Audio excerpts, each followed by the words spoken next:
Kort is currently a junior here at CV. Greg enjoys making his friends and classmates laugh, and funny people that he looks up to include Conan O'Brien, Dane Cook, Will Ferrell, and Jerry Seinfeld. In his spare time, Greg enjoys filmmaking, watching movies, and hanging out with friends. He is also a member of the CV Broadcast Club, producers of Big Red TV. His favorite class here at Chippewa is AP History with the one and only Mr. Evaldi. And now, here's the life of Greg Kort, K-O-R-T.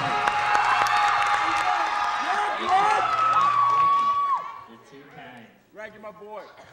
You're my boy, too. First and foremost, happy St. Patrick's Day. It's one of the few days of the year it's okay to be pale and have freckles, so it works for me.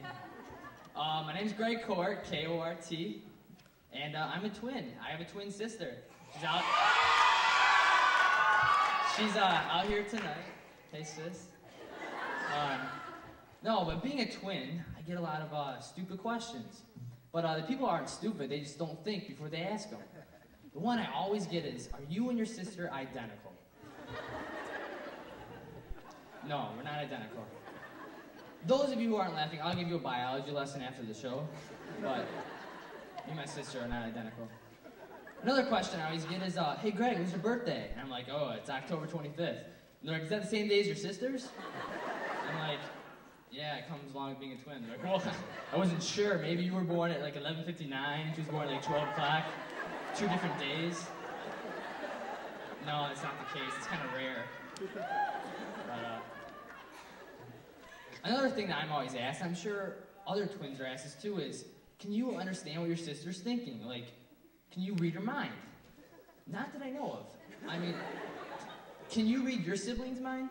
I mean, it's kind of weird. But the twins are the only ones that can say yes to this question.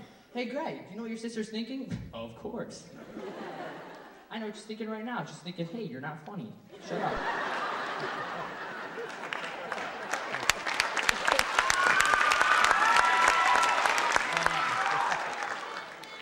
The other day, I saw this girl approach 2 identical twin girls. She so happened to be blonde, but that's not the point.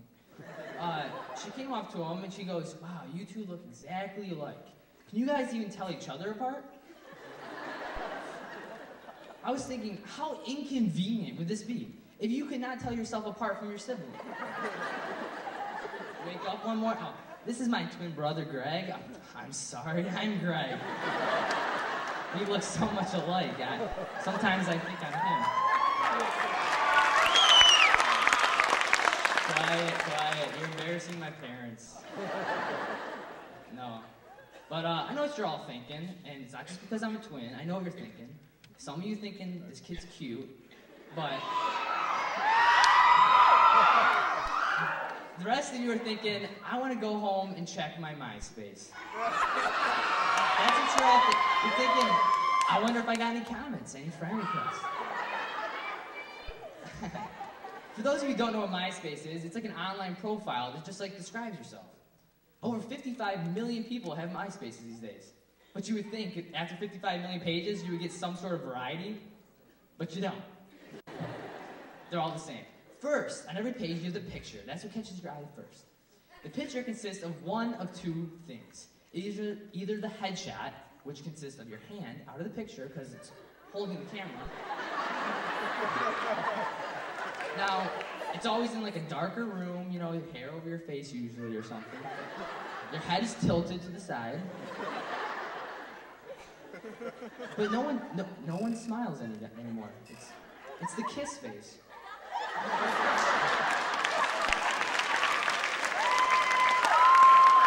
If it's not the headshot, it's the mirror shot.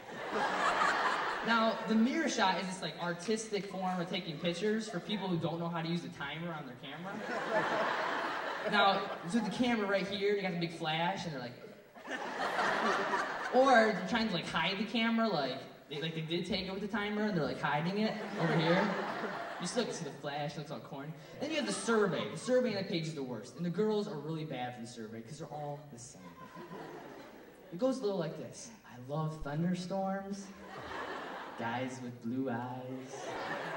I'm gonna marry a millionaire and die peacefully. Those are some goals, ladies. I mean, you never see one that says, like, I want to die in a horrible fire. But, and you have the friends. And who out here has more than, like, 100 friends in your MySpace? More than 200? More than 1,000? Whoa, your birthday parties must be crazy.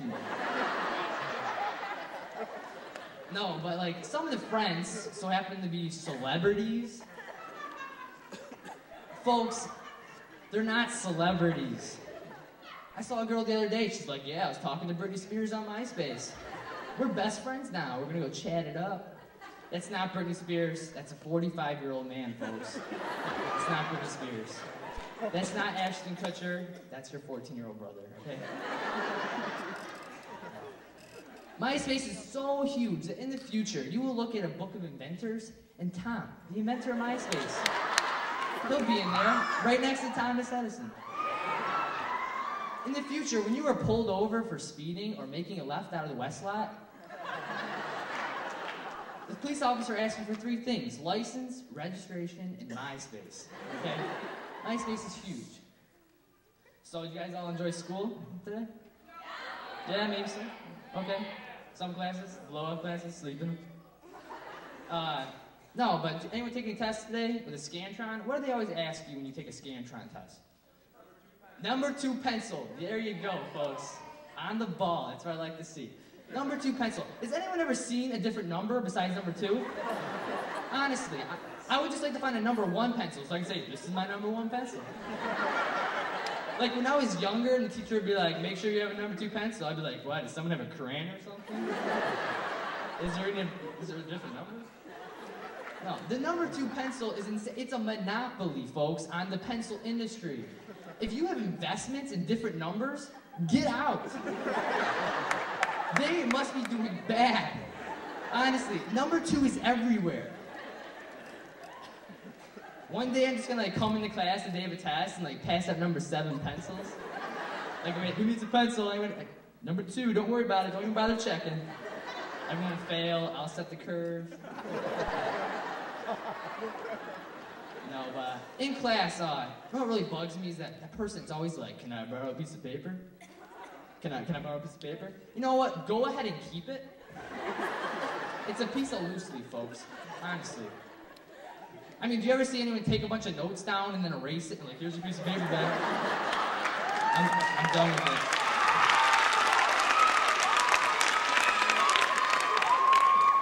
Also, in class, you look at some of these older desks, they got some carvings in them. They're deep, like an inch thick into the desk. How does one do this? During a lecture, you just pull out a chisel? And they're long. Some of these have stories, conversations between classes. I'm reading one, it's like, my name's Derek, and I failed this class because I was carving in my desk. No. Sometimes you just gotta get out of class, you know? You're either bored or you gotta take a tinkle, you know?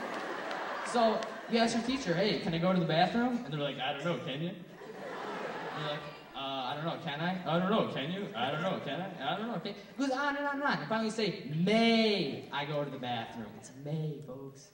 But it doesn't matter, because by this time you've already peed down your leg. But hypothetically, say you get out into the hall.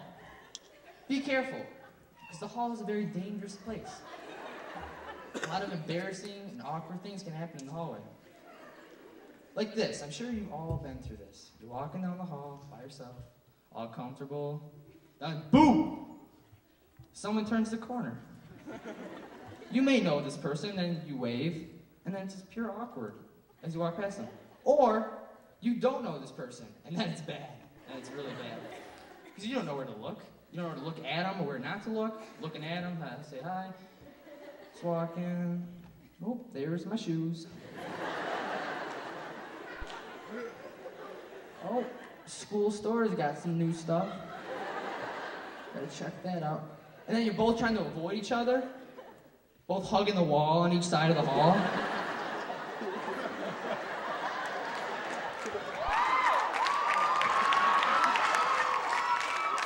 And you finally pass him and you're relieved. You look at him, he's looking back, and you guys both smile. Both connected now. We had a moment in the hallway one time. That's all for me, folks. You guys have been great. Enjoy the rest of